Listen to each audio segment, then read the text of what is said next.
Welcome to Big Money Monday on the Savvy Radio Show.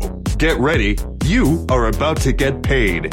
This show is designed to increase your financial intelligence every Monday. I've been on the other side of the desk, and I experienced the downfall of the 80s. I owed a couple $1 million when I was 25 years old, and the bottom fell out. And I was talking to Pat, and Pat said, he said, I've got an education, falling around with his dad. He said that you can't get in the book. And Pat, I'm with you, buddy. I got one of those too. And so my job is to share with you guys. I want you to ask questions. I don't want this to be me up here talking about stuff that, man, that don't make sense to me. Because we're around the table, and each one of you have a different philosophy. Each one of you have different experience levels. And I just want to be a blessing to you. I really do. And that's my heart.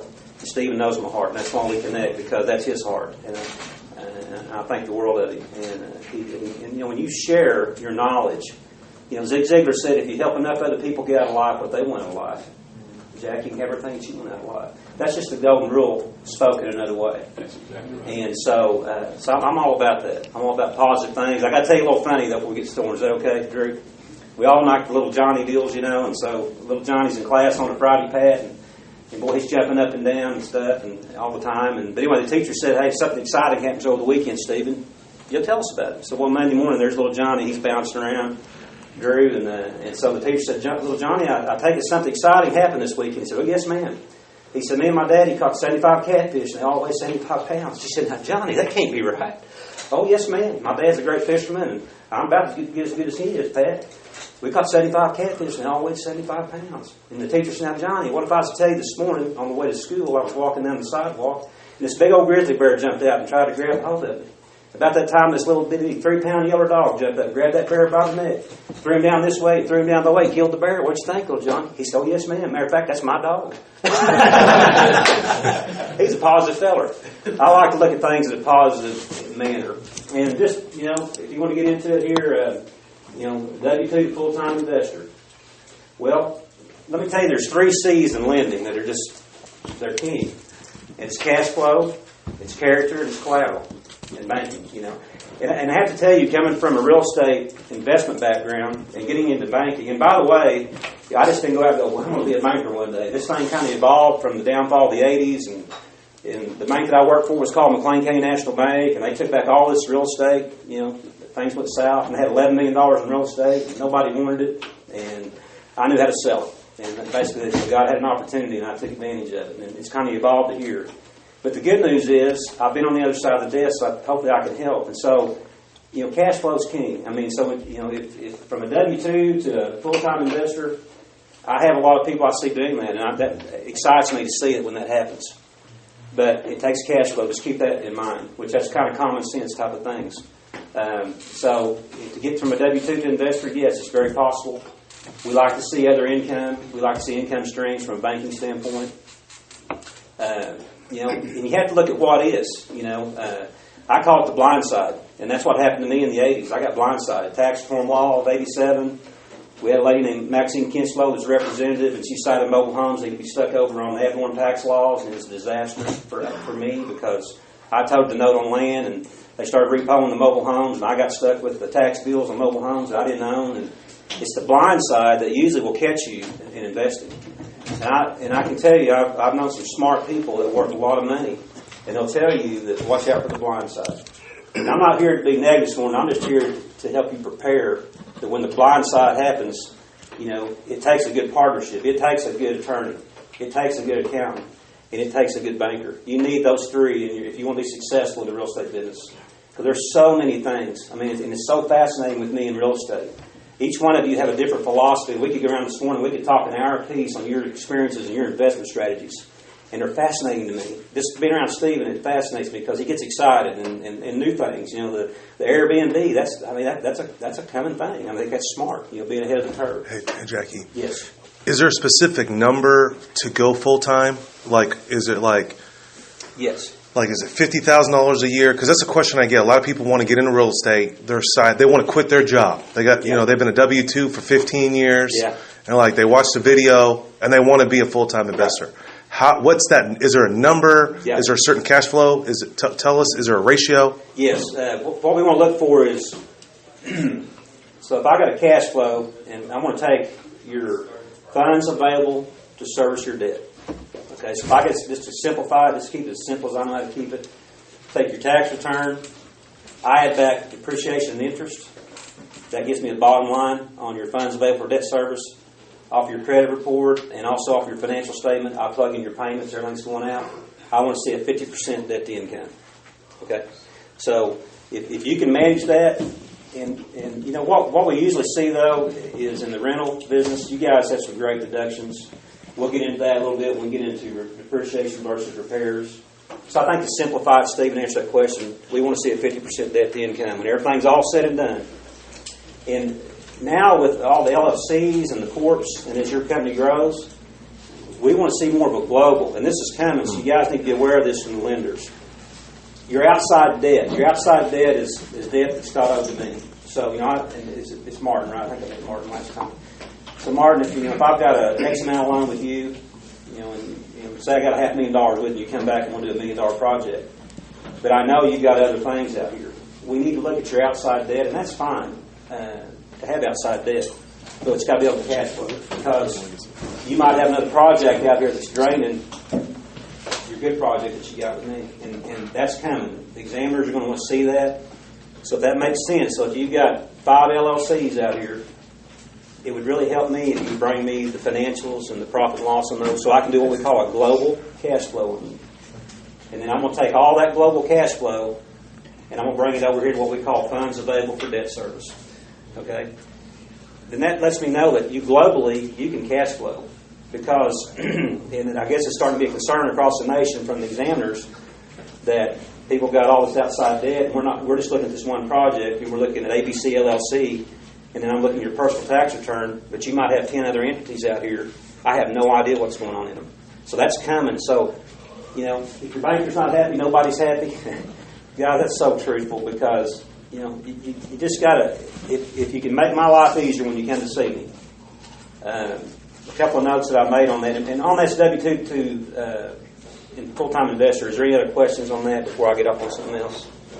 So just for an example, let's just say I'm a single guy, my car payment and I have a house, and my living is $2,000 for me to survive. Yeah. Okay. So I would need to make $4,000, and then you would and then I could quit my job per se. Yeah. And then I can start buying houses as a full-time investor. Right. This question kind of leads into the deductions you guys enjoy on the investment properties, which are phenomenal, and you want to take advantage of them. Absolutely. But John Day was here a month or two ago and explained about the debt service coverage, and that's what we battle in the investment properties. Is I've got X amount. If you run all your expenses and everything through there, I'm sitting here looking at an X amount. I add back depreciation and interest.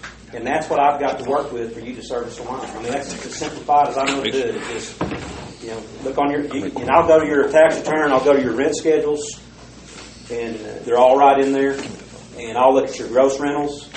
I'll look at what you took out in depreciation, what you paid in interest, and that's what I've got to work with. If that makes it simple to simplify it for you guys. So when you look at you look at your tax return. A lot of you probably just filed it, because a lot of people file October 15th when they're self-employed. Go to your rent schedules and look over what your accountant did for you. Look at your gross rentals. Look at all your expenses. And what happens when you get into here on this depreciation versus repairs, and this is something that's interesting to me, because basically my expertise was in toting the note. I do owner finance on acreages. But this is an incredible deduction that you guys have. And I actually went to an accountant and I said, explain to me these massive write-offs and repairs. He said, Jack, they're legitimate. He said, repairs, you go in there and you got to replace your roof. That's a repair. You go in there, though, and you take a frame house, you convert it to a brick home, you've improved the property, that's a long-term depreciation item. So I'm not an accountant, and I don't claim to be an accountant, but that's a great deduction. But usually what I see is we have so much in repairs, because you get to take all that off in this year, and it almost looks like you can't afford to pay attention the time you get your deductions down. And that's what John was explaining, for those of you that are blessed to hear him a month or two ago, is we want this debt service coverage. To give an example, if you made $100,000 a year and you had $100,000 a year going out, that's a 1-to-1 debt service coverage. Not good. And I think he likes to see 1.25. That's about where we're at. 1.25 on debt service coverage. So 125,000 income, 100,000 going out, give you 1.25 debt service when you get all said and done. So that's really look at that. Work with your accountant on that. I'm telling you, when you come to me, and I'm for deductions. They're set up to help you. I mean, that's what they're set up for. And the rental is probably one of the best, other than farming, that I've seen on deductions right now. But keep in mind, always think about the blind side. What if tax laws change that we don't know about? Be prepared for that. It can happen.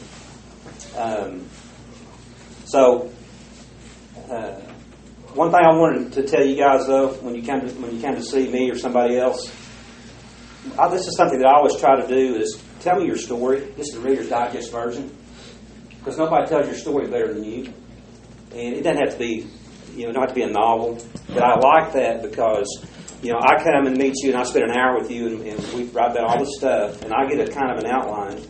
But I'm not going to be as good telling your story unless I've got it sitting here in front of me, because here's what I have to do. On a large loan, I have to go before our loan discount committee.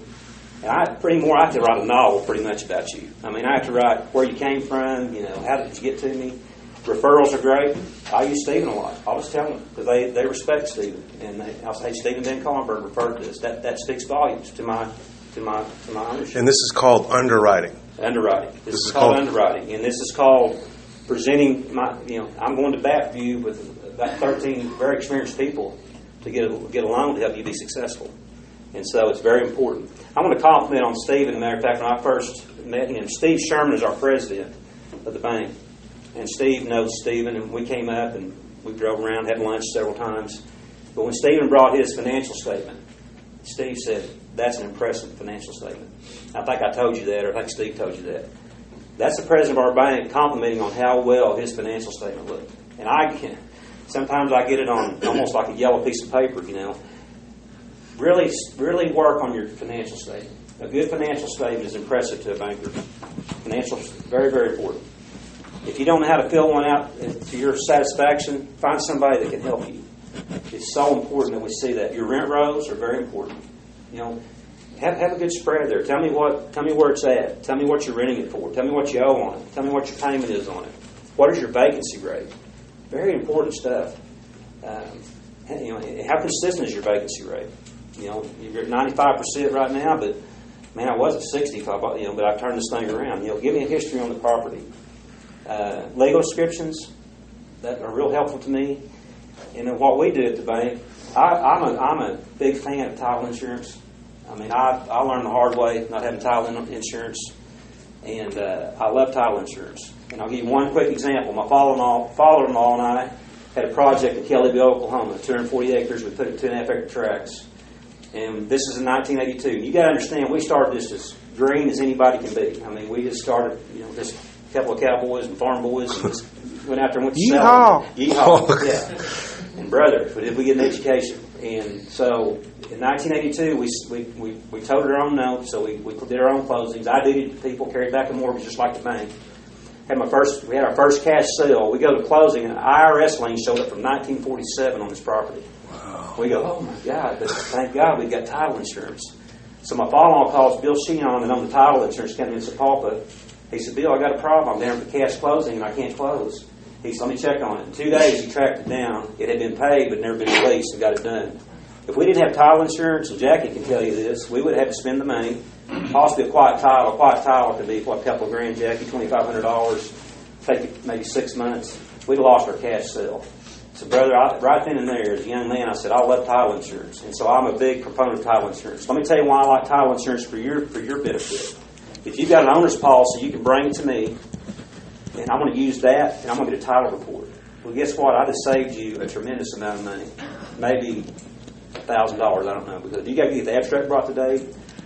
You got to get under title insurance policy.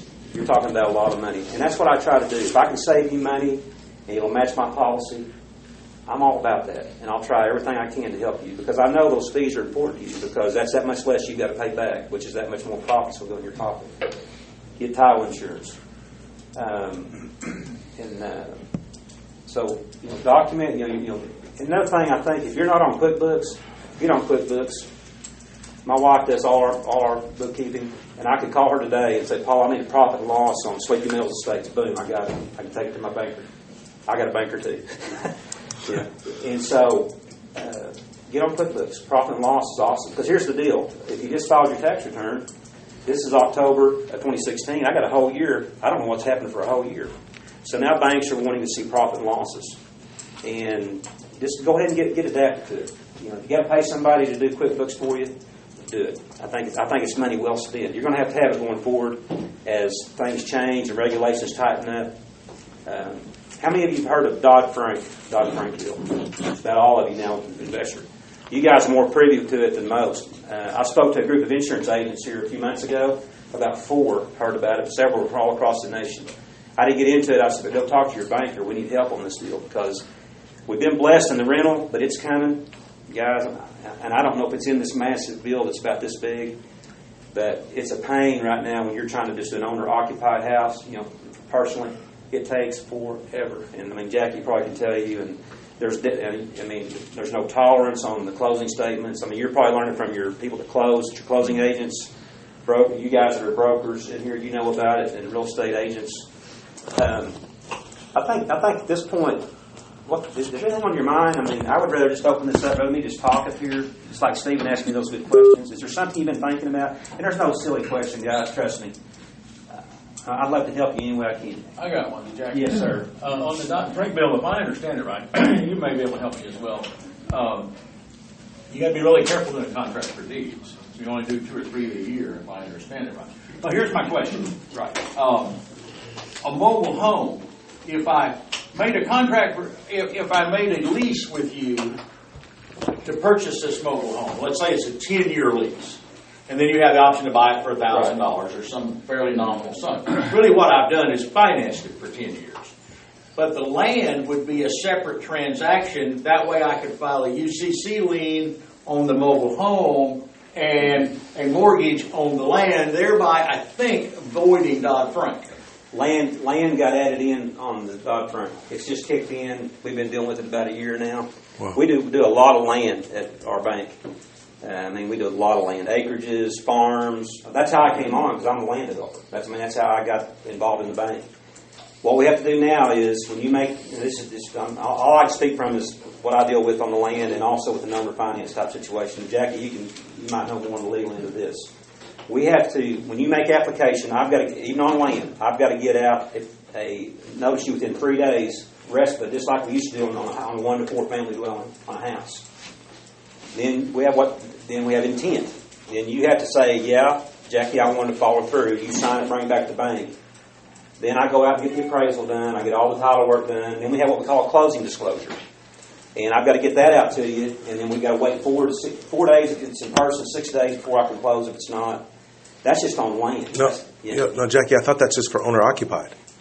Not commercial money. Well, not commercial. It's not. It's just commercial. Not commercial. Okay. But he was asking if you had a mobile home and had land. See, like if I took the note I follow this with land as a dealer if I do over so many lots. Oh, yeah. Where I have to disclose just like a bank would. Okay. Which is crazy because as an owner, I'm not federally regulated. Banks are federally regulated, but as an owner, and what this has to do with is the consumer, I guess, is how, like I said, Jackie might have more thought on this than me because I'm definitely not an attorney. I'll refer that to the experts. But I don't know all the details on that. Could I rent you the land and be out from under the Dodd-Frank and give it to you at a gift or something? I'm looking for a way to avoid the Dodd-Frank and sell mobile home on an acreage and carry the note. I'd recommend you get help with Jackie or somebody, an attorney on that because it's so new and I haven't got the answer to that. Well, here, let me answer that quickly. Legally, you can do 1 of those transactions a year. But here's the deal, though. There is no Dodd-Frank police.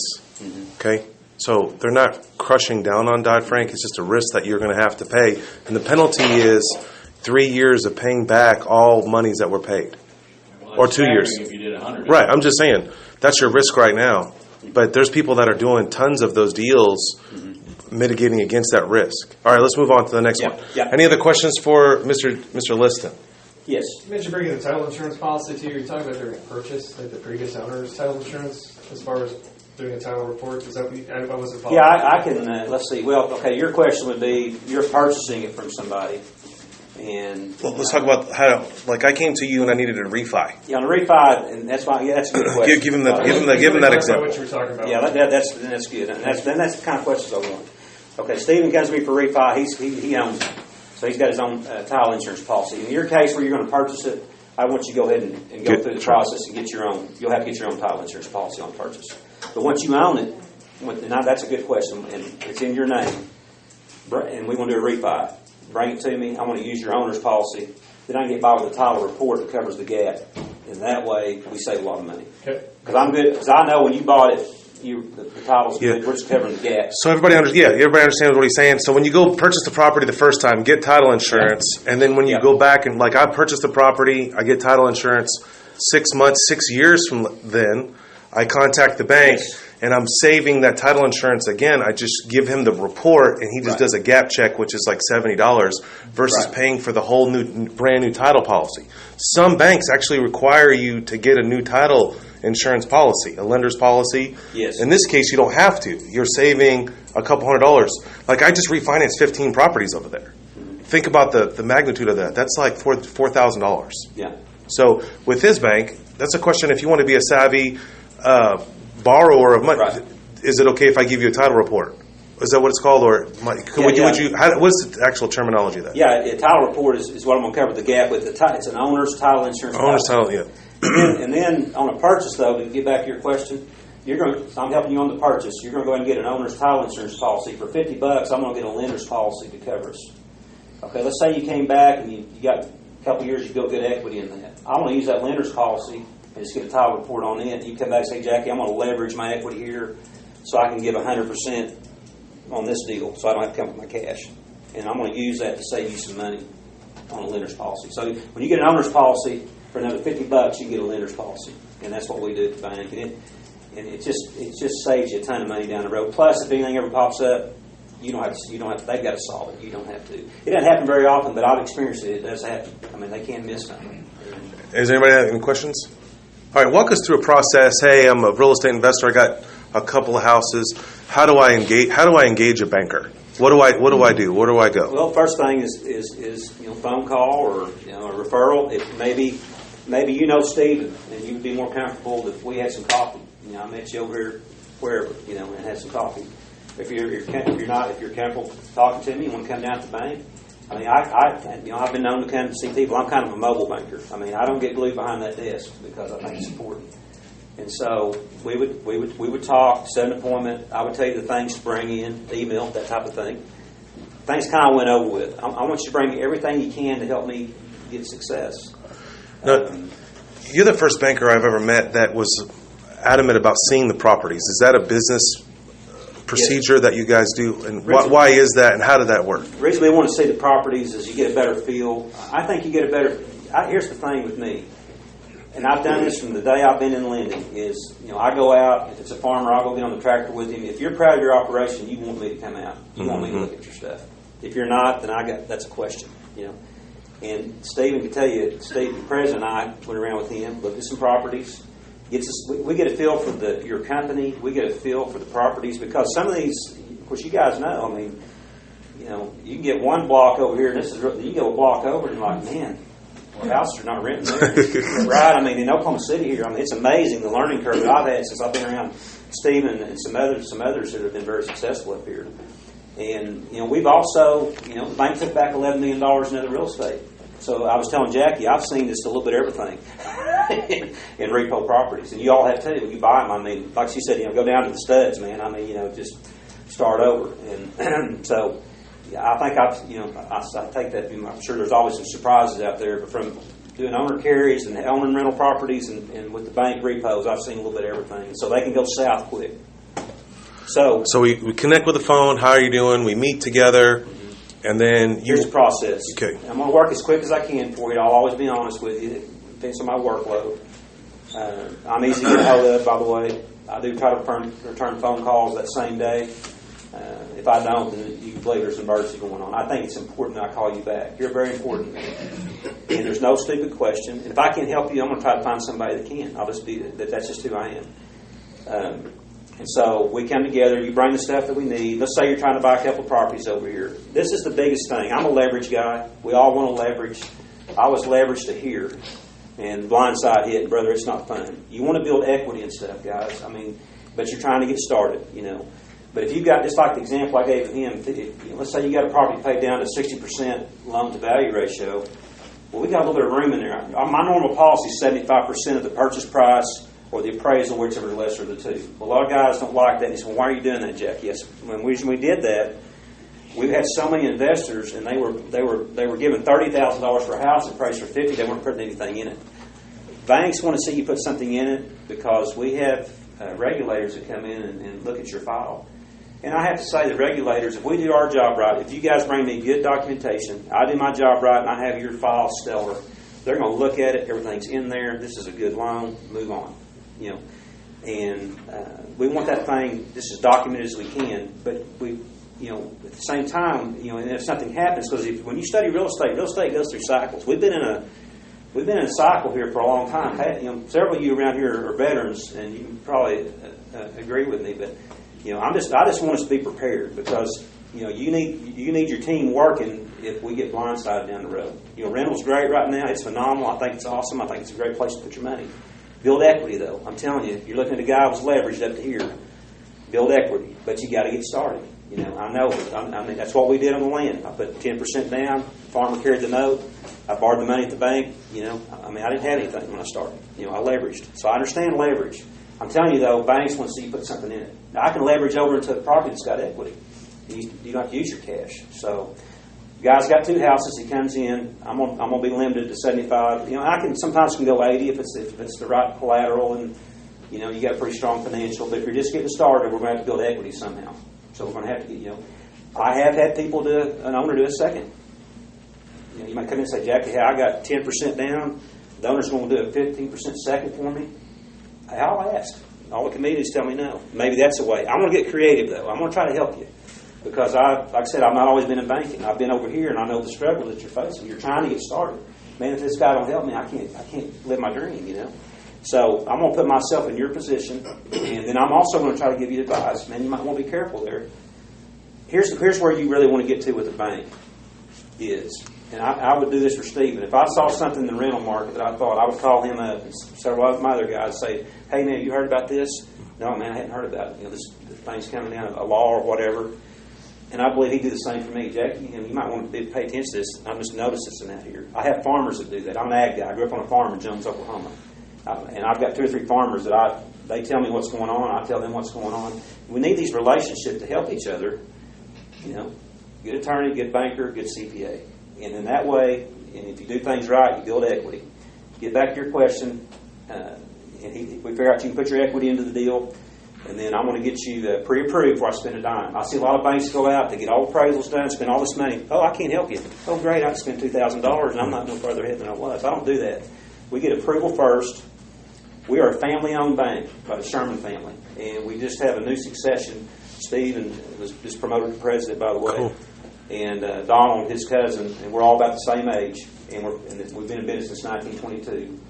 And thank goodness for community banks, guys. Just, you know, and unfortunately, we're in a day when big banks are gone with little banks, but we've got a great future ahead with local ownership. Okay, I go to the committee, I get approval, and then we get the appraisal done. I'm going to try to save you money there if I can. We do what we call restricted use appraisal. I got a guy who'll do it for $200 that does require a interior photo. Cool. And he works pretty quickly. And you can get it done in about a week. I also have an in-house evaluator. If it's a small deal, I can send him up for $100. So if it's a small deal and I'm comfortable with it and I've been buying looked at it, I'm going to save you some money there. Appraisal's done. Now we're just waiting on the closing company to get the title insurance and lender's policy. And you'll come to the bank and I'll sign the papers. I'm going to send a mortgage and a cashier's check to my part, and we're done. And so we try to make it as simple as I can, Stephen. Get to your question. It's just pretty much common sense. And I'm going to help you. I'm going to try to simplify it. And trust me, if we all do this in our professions, if I ever throw an acronym at you, go, what are you talking about? You know, I was on the soil conservation board one time, Pat, and the very first day on this board, they're giving me all these equip and whip. I said, whoa, wait a minute, what are you guys talking about? You're talking in a foreign language. So I'm the kind of guy, please tell me, hey man, I don't know what that means. I don't know what what you just said, and that's okay, because we all do that in our expertise. Sometimes we throw acronyms at each other. So keep it simple, stupid. KISS. I like the KISS. I'm a common sense guy. I truly want to help you. I don't think I'm better than anybody. How I involved in this job, and God has me there for a purpose to help you. Sincerely, I'm not there to. It's not about me. It's about you. Remember what I said. If you help enough other people get out of life what they want out of life, you can have what you want out of life. Any other questions? What type of origination is typical for you guys on your line? Oh, we usually charge 1 point. Sometimes, if it's a large deal, I can ask for half a point. So, and I think everybody pretty much knows that. I mean, $100,000 loan, 1% is $1,000. Half a point would be $500. You get in some big deals and you start getting into millions of dollars. We can that can be negotiable, but lenders look at that origination point up front. But go ahead. Did you say you guys do land development deals too? We do on a case-by-case basis. We have, like any bank, we have to look at our portfolio, our concentrations. Along those lines, maybe vary just a little bit, but you can learn a lot from the windshield. And right now, what are you guys seeing on? I'll ask you a question. Are you seeing the high-end apartments around? Are you seeing anything there that there's a slowdown? I'm just kind of curious. Have y'all heard anything or seen anything? I see building. I don't know. I always wonder how people afford this. That's my question. Let me tell you what we're seeing in Norman. We're seeing. I mean, they've been building apartments in Norman down there, and they're still building apartments. And I don't know. I mean, personally, I kind of like.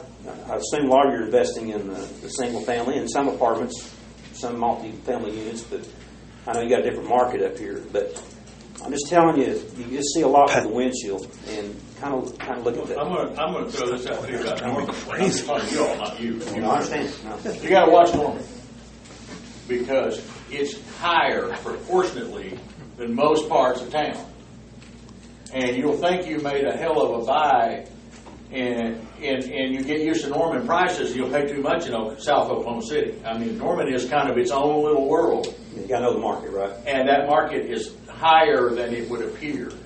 Sure. You can't bring Oklahoma City numbers to Norman, and you can't bring Norman numbers, more importantly, to Oklahoma City. And what I just mentioned is what I would like to see as a lender. Phone calls, hey, Jackie, we're seeing this out here. You might just pay attention.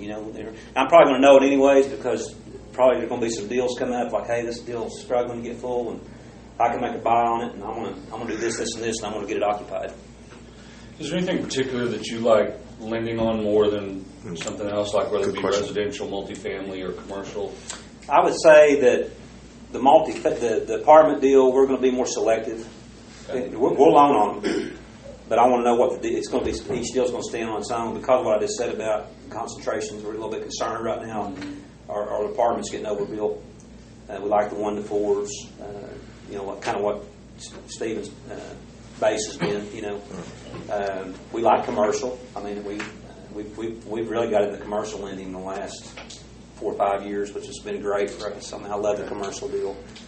We do land. We're one of the few lenders that'll touch land. I mean, most lenders are, I don't want land. Is that 20% down on land? On land, we can if it's got improvements on it. Improvements can be a driveway, be well septic. It can be city water and sewer. If you've got a 750 credit score and above, I'll do 85%. And most people in land, like they won't touch it, they will loan 50% on the dollar. That's how I came to the bank. I was a land guy, and that's why they hired me because that's my expertise. Mm-hmm. We love land. We do farm. We're one of the few lenders that will do an annual payment. You tell a lender in Oklahoma City or Norman, hey, I'm going to go out and buy some cows. I'm going to pay me your what? Yeah, just keep in mind, I asked them about the land development one day, and they just gave me a lesson that I decided never to buy land for development. They're experts in land development. Mm-hmm. So if that's something that you want to pursue, these are the people that you need to talk to. Because I was amazed how much information you need to know for development.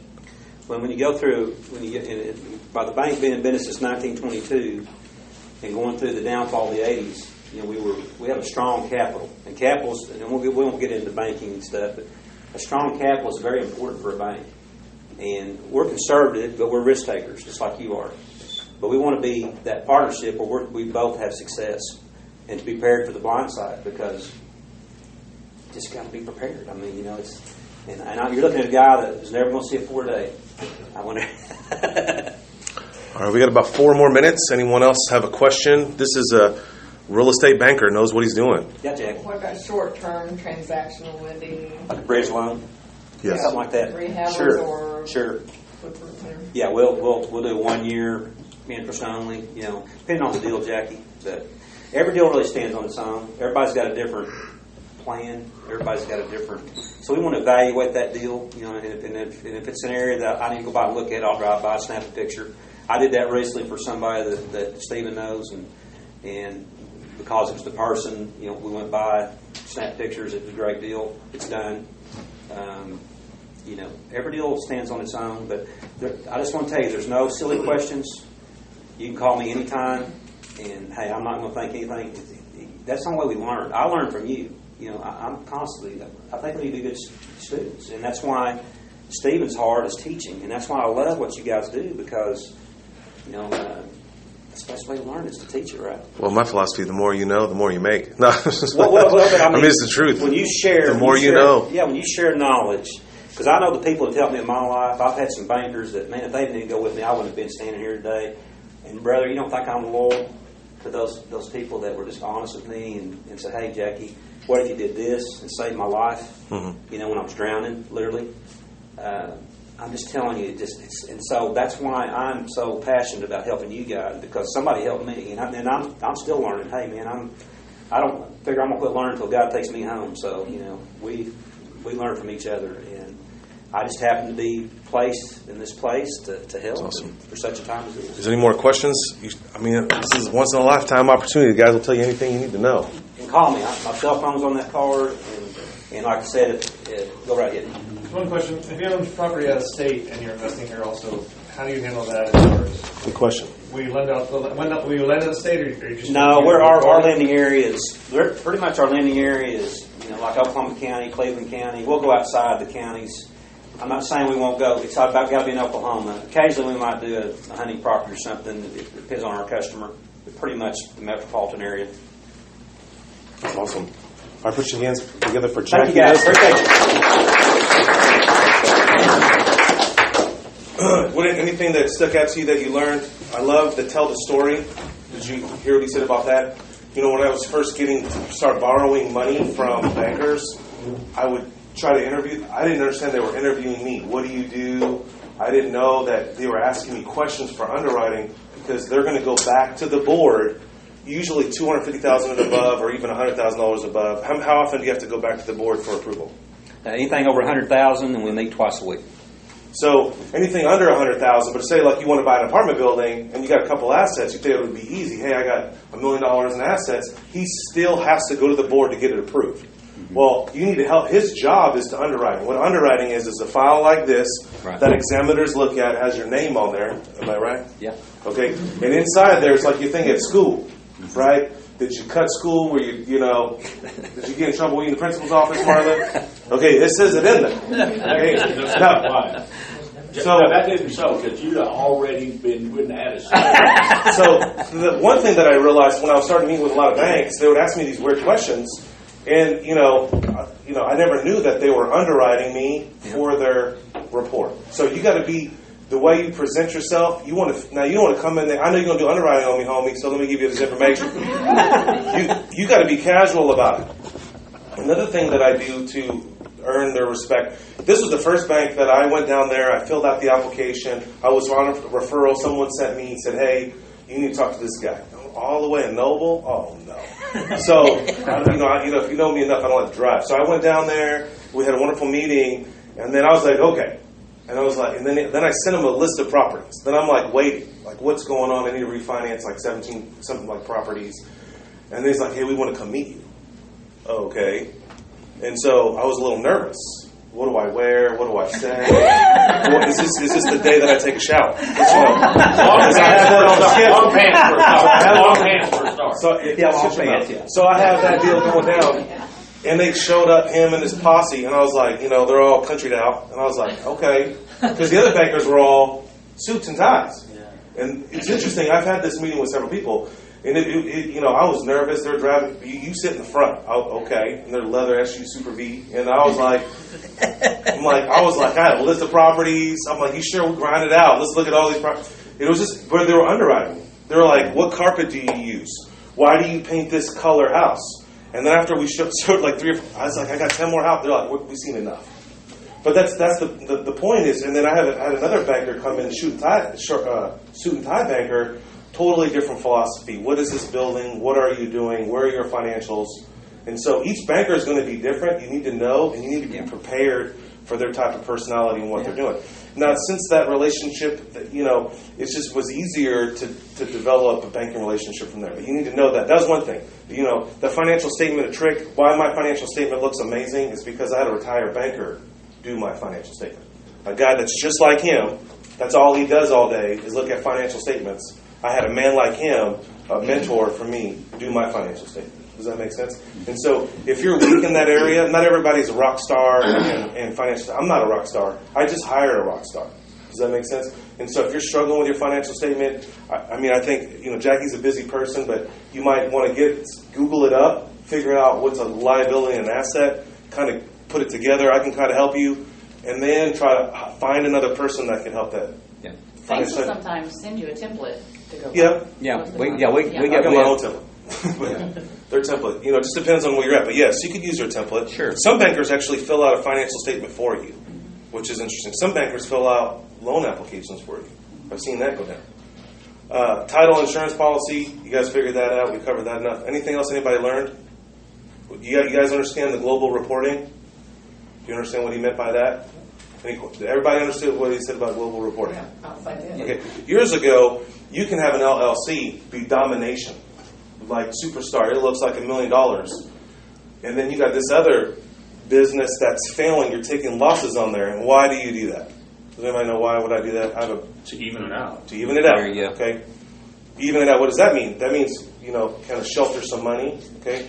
Well, when you take a global look at that, they're tying that in there. And so just be prepared that, It's kind of it is already there. Some banks already require that. So if you have other LLCs, other businesses, you should put them on your financial statement, even if they're not doing well. If they're not doing well, you need to explain why they're not doing well, because sometimes they'll kick it out and say that's okay. Because I had a DJ business that I sold, which was a very profitable business. It helped, but I was building my real estate portfolio without that business. So depending on what bank I was going to, I would throw that in there and it would beef me all up. So if I own a construction company that was doing well, I could use those numbers to help me finance other deals. Does that all make sense? So you need to understand that global thing. All right. What else anybody learned? JJ, what did you learn? His rates. JJ's real motivated. Steg, what did you learn? I learned pretty much just building a relationship as far as with the banker is probably one of the most important keys.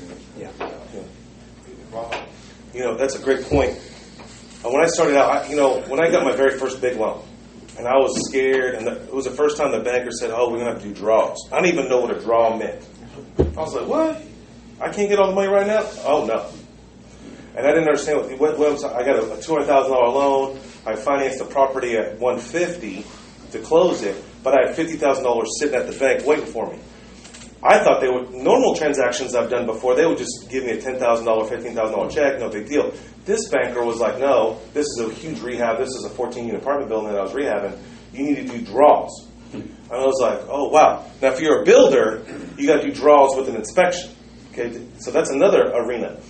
So what I learned really well is to communicate with the bank faster because I had to pay the roofer. I had to pay these people. So I just started getting in the habit of texting the banker or emailing the banker every chance I can. This is where your effing money's going, homie. Bing, bing, bing, and take pictures. And that's how the relationship starts. If you're on top of your stuff, like the number one thing I could ever encourage you to do is give your financials before they ask you. Yeah. If you want to be on top of the list, if you want to be pushed to the top, there's 10 investors trying to get a loan, and it's the end of the year, and they got an audit coming, they're going to push you to the top. And I've learned that from personal experience. Yeah. As soon as I get my taxes done, I give it to the banker. They never ask me. It's almost a game for me. Like, oh, don't ask it. I already got it in. Because they remember, just like paying a contractor, right? If you pay a contractor, if you diss a contractor one time, they're never going to answer your call. But if the contractor does a job, I'll drive to Midwest City to pay somebody. Because they'll take my call when I call them and I'm dying and I got a house burning down. I need you to come disconnect the main power. Does that make sense? It's the same concept that you need to do with applying for a banker. Treat them like a contractor. Treat them like it's your customer. And vice versa. They need you, I need them. Don't be intimidated by them that you can't live without them, but they need to write loans. He can't live without loans, and I can't live without loans. So there's a happy marriage. We just need to work out what's their pressure points. Does that make sense? Valuable information? Any tips? I think he does not do zero down loan. No, because you said 75% of the lower of the purchase price or the appraisal. So a buyer coming to you would always have to have some cash in the game. They're going to have some cash in the game, Jackie. And then, like I said, we can get creative as we establish a relationship and you start building your portfolio. Like I said, you got equity in one. I can cross over into that, and we basically can get. You can leverage another property. We can leverage another property. So even, I'm just trying to clarify. But that's good, Jackie. So even if you that's good. get a property 50% of market value, you are still going to require them. Yeah. What she's saying is, probably give them. Yeah, let me answer that question. So what she's saying is it true? Can you do a no money down deal? Maybe not necessarily easily with this bank. There's other banks that you can, but here's an easy way to do it with this bank that I learned from another bank. Say I acquire this property for $100,000, it's worth $200,000, right? But if you hey, what are you going to do with this $50,000? I'm going to put new heat and air in. I'm going to do this new roof, and I'm going to itemize it and package it for him. He'll probably fund that with a draw. So he'll write you a loan for $150 if it comes in under probably 75%. Yeah, usually what we do on that, if you're going to do a rehab on it, I'll go up to 75% of the rehab cost and then 75% of the purchase, if that makes sense. Yeah. Some banks do it all in one. Some banks do two. One a construction loan, one on a permanent finance. So they'll write you a loan in the beginning to acquisition and construction, right, and then they turn it over to permanent. Yeah. There's tons of vehicles that you could do to do it, but you have to be kind of experienced. You can't just come in, never bought a house before. You get a house under contract for $50,000 and you want to borrow $70,000. He's not going to give you a $20,000 check. So that TV show, fire that deal. That ain't working. But is it possible? Yes, it is. Yes. I do it all day long, all day. But it has to be within reason, and you should have a communication. Hey, this is where this $40,000 is going. This is where this $8,000 is going. Here's the receipt. Be proactive and document all that information. Because in their mind, here's the deal. He's nice. He dressed nice. Got starched pants. What we do, right? But in his mind, this guy may default on me. I have a whole family of since 1922 behind him. There's how big is your bank? About $200 million. $200 million of assets, okay, that he is involved in. So believe me, he likes me, but he's like, this guy may default, okay, and so he has to have an exit strategy all the way across. And you don't want to put this kind of position in front of a board of directors. Hey, I believe in this guy. I'm going to loan this guy, and he's going to come back on it because his whole career is involved. Okay, so they're not going to take risks. Right. Yeah, that's why it's important too. Like you've taught a lot of us, is we need to have an exit strategy as well. On absolutely, sure. Yeah, and be able to communicate that to Jackie. Yeah, absolutely, and that's one thing that Stephen said. Communicate. Even if it's tell if you got to eat a bullfrog, you might as well get it done. He don't get no prayer looking at him. Right. You got a bullfrog out there, tell me about it. Don't let me find out about the bullfrog. Oh, that's the negative. Okay. I'm like bullfrog. Yeah. Ride a cowboy. Yeah, there you go. Okay, I got you. The bad thing is bullfrog. Okay. Yeah, the bad thing is bullfrog. You eat those too? Huh? Well, everybody has to eat them. Get it done first. You got to eat it first. First at that time of the day. So, if there's something out there that I need to know about, please tell me. The worst thing to be is you don't tell me or you're trying to hide it. That's not good, And I'll interject with that. There's actually a friend of mine that just went under. Not a friend of mine. The story that they went under. Okay. If you listen to the podcast, I acquired all those assets. If you heard that one, I took over. And they had 13 properties. They went under. I took the last 7 over that they had. The first 4 or 5. They actually communicated the bank months in advance because I actually talked to the banker because it's fascinating to me that this investor was this large and went down like that. And it was just very fascinating. And I was involved in this little train. I benefited from her disaster. But before she got to the worst case scenario, the banker above this other banker. This other banker is another story. But she communicated, because I actually went back and talked to that banker, because that banker is a friend of mine. And I sat down with him, and he couldn't disclose any information, but he said he would probably loan her again. But she was forced to do some short sales. She was forced to do some things. And it was very interesting how the bank, they didn't have to do this. They could have did a deed in lieu. They could have crushed this gal, but they worked with her. They even gave her an extra little side loan just to make it right. And she's paying it off. But it was just an interesting situation. Banks don't want you to foreclose. That's why they're apt to say no before they say yes. They can always say no and then come back and say yes.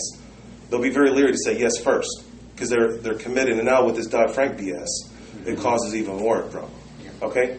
Enough of this. Was it valuable for you guys? Okay. This is what it is. The fourth Tuesday of every month. Next is Evan Rink. He's another banker. This is a $3 billion bank, so we're going to step it up. John Day was a $50 million bank, $200 million. And the reason why is that important? That's just their bank with the sanctioned by the laws is how much they can loan one person is a percentage of their bank. So John Day has $50 million of assets, which is not even real assets, but I don't want to get into that class. But they have $50 million in the government's eyes. They can loan one person $1.2 million. That's their ratio. That one person. So for Jackie's bank, I don't know what that number equates to. We could go for $3 million. Yeah. Okay, and then next month in November is Evan Rink, who manages a $3 billion. He not manages. He's one small clog in the wheel, but he is passionate about real estate. This guy, I just run deals by him just to see what he says. Mm-hmm. I won't even fun with him because he's excited. This guy can analyze a deal like if you're at, so anyway. He will be here. His whole thing is the banker side of how I got an apartment building, and they analyzed it on their side.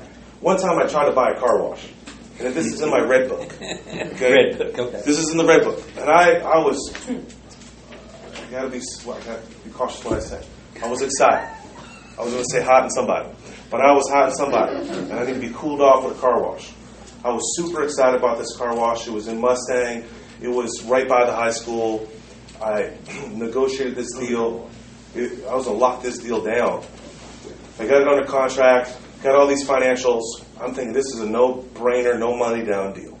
I'm going to be rich, collecting quarters. Mm-hmm. Don't ever own a car wash. That's the message here. But here's the deal. First of all, only a few bankers loaned on that. That was the first time I dealt with bankers. I sent it to a banker that I have an intimate relationship. The gentleman that actually did my financial statement, does my financial statement to this day. He was like, I'm not going to loan on it. He loaned on everything I brought the guy. I mean, crazy properties, he would loan on it. When it came to the car wash, he was like, no. And he slapped me. I was like, why? It doesn't look like it's going to make money. I mean, he ran his own. It wasn't that it was a car wash, because some banks don't loan on car washes. He wouldn't loan on it. And I was pissed off, and I was arrogant. I was like, F you, buddy. So I renegotiate, go back with the seller, and get the owner carry it for me on lease purchase. So I dropped 10 G's on this deal. I'm going to be rich on this car wash. Well, the numbers that they gave me were all falsified. They were all pro forma numbers. And they were just hypothetical numbers. This is what the car... Well, come to find out after I forensic this deal, Grandma was infusing cash into the deal to beef up the numbers. Well, the banker saw that. Now, he didn't really come out and say that to me, but he goes, I can't remember what he said. This is like 10 years ago. He's like, it just doesn't look right. I was like, that's not a good answer for me because I don't stop. I grind it down until we get it done. And he was like, it doesn't look right, blah, blah, blah. And so, long story short, I lost that deal. I walked away and lost 10 G's. But the point is, I don't know what the point is.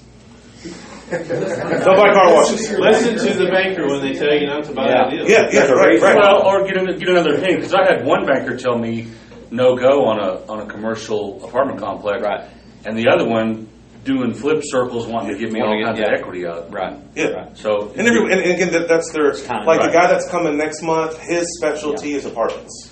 Like, they're the only ones that get super juiced up about apartments. Like, he calls me, hey, you got an apartment? I'm like, no, I don't like apartments. You know, that's just not my business Thanks model. for listening to The Savvy Radio Show. Glide online and listen to our other motivating episodes at SavvyRadioShow.com. Connect on Twitter at LandlordBook and always be buying assets.